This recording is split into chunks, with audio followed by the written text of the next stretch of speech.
सच्चे पिता बेटी तो पराई होती है। एक इमोशनल कहानी। एक शहर में मनोहर नाम का एक इंसान रहता था जो एक कपड़े की दुकान पर काम करता था। उसकी बहुत साल पहले शादी हो गई थी।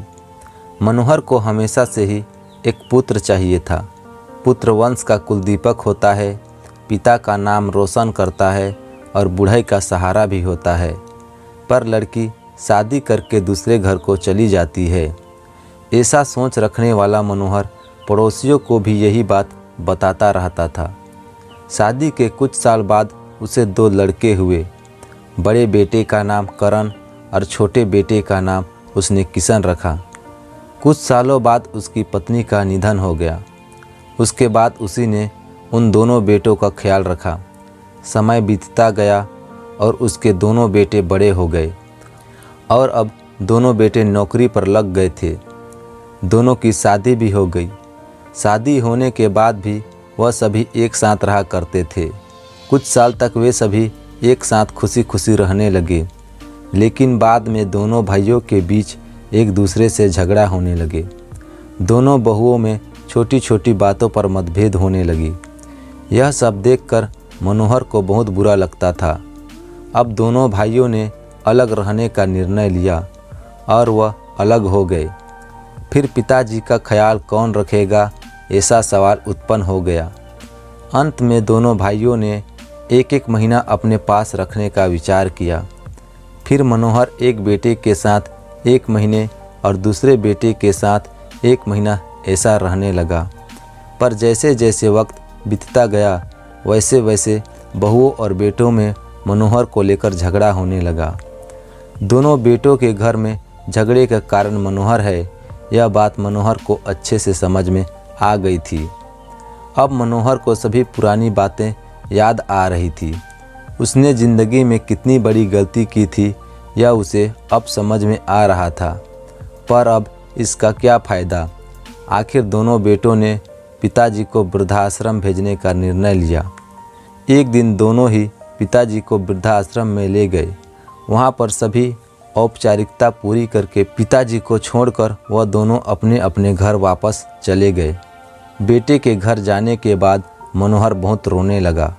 उसके बाद वृद्ध आश्रम में कई लोगों ने उसे समझाया, पर वह इतना दुखी हो गया था कि दूसरों की बातें उसे समझ में नहीं आई। मनोहर को वृद्ध आश्रम में आकर 8 से 10 दिन हो गए थे। वह किसी से भी बातचीत नहीं करता था और एक पेड़ के नीचे बैठकर विचार में मग्न रहता था। वहाँ के सभी लोग उससे उनके बारे में पूछा करते, पर उसने किसी को भी कुछ नहीं बताया। कुछ दिनों के बाद वह एक व्यक्ति से थोड़ा बहुत बोलने लगा। बाद में दोनों की अच्छी दोस्ती हो गई। एक दिन वह दोनों बैठे थे, तभी वह व्यक्ति मनोहर को अपनी कहानी बताने लगा। वह बोला कि मुझे एक ही बेटा है। वह मेरे साथ छोटी छोटी बातों पर झगड़ा करता था। इन बातों से मैं बहुत ऊब गया था। उस वजह से मैं वृद्ध आश्रम में रहने का निर्णय लिया। मुझे कभी कभी लगता था कि मुझे एक बेटे के साथ एक बेटी भी होती तो कितना अच्छा होता।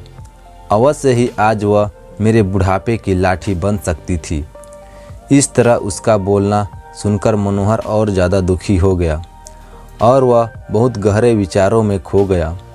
मनोहर को दुखी अवस्था में देखकर उसके दोस्त ने पूछा, आप क्या सोच रहे हो?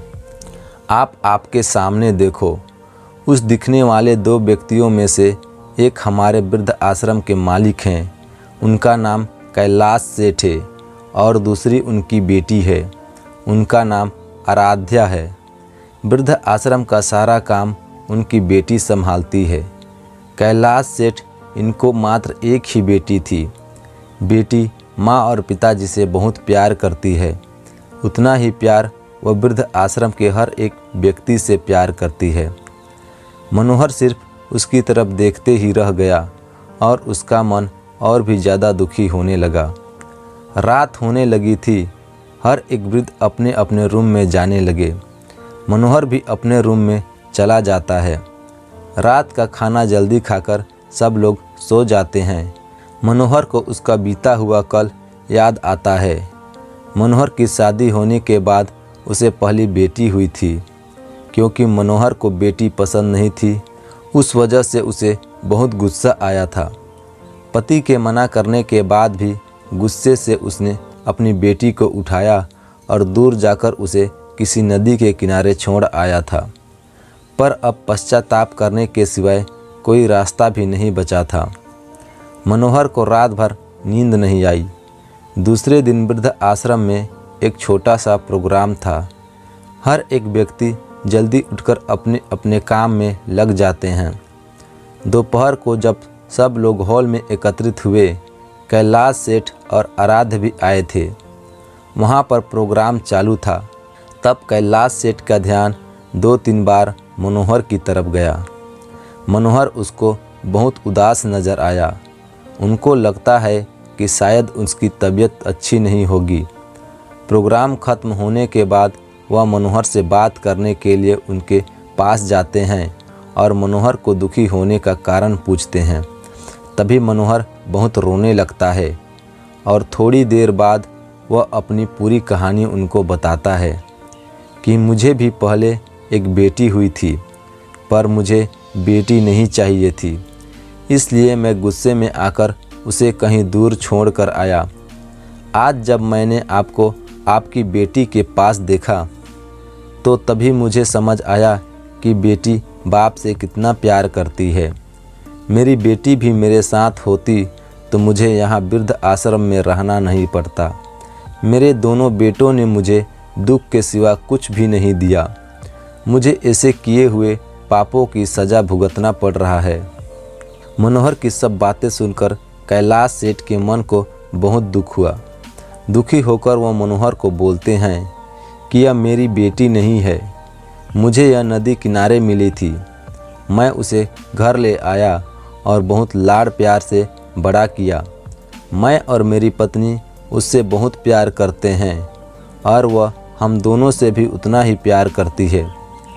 पूरी कहानी सुनने के बाद मनोहर बोलता है कि मैं भी मेरी बेटी को भी नदी के किनारे मंदिर के पास छोड़ा था।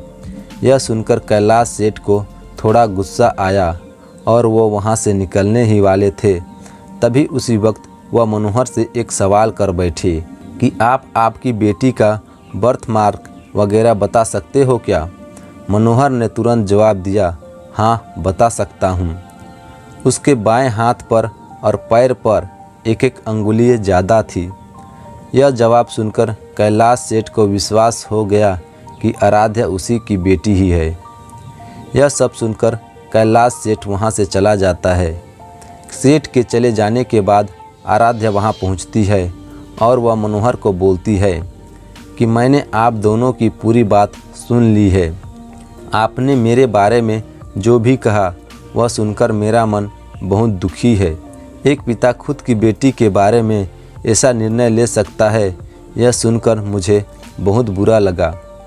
आपने जो भी किया वह गलत था। आपने मुझे बेटी बोलने का अधिकार खो दिया है। मैं आपकी बेटी होकर भी आप मुझे बीच रास्ते में छोड़कर चले गए थे और मैं उनकी बेटी ना होते हुए भी उन्होंने मुझ पर जान निछावर कर दिया। इसलिए वही मेरे सच्चे पिता हैं। आप इस वृद्ध आश्रम में रह सकते हैं, पर आज आपने उनके सामने जो बोला है वह फिर कभी भी उनके सामने मत बोलिएगा, क्योंकि आज तक मैंने उनको इतना दुखी कभी भी नहीं देखा। इतना बोलकर आराध्या वहाँ से चली गई। मनोहर सिर्फ आँखों में आंसू लाकर उसकी तरफ देखता रह गया और अपने नसीब को दोष देता रहा। दूसरे दिन सुबह किसी को भी बिना बताए हुए मनोहर वृद्धा आश्रम छोड़कर चला गया। आपको यह कहानी कैसी लगी हमें कमेंट करके ज़रूर बताएं, और वीडियो अच्छा लगा तो वीडियो को लाइक, शेयर और चैनल में नए हैं तो चैनल को सब्सक्राइब करना ना भूलें। धन्यवाद।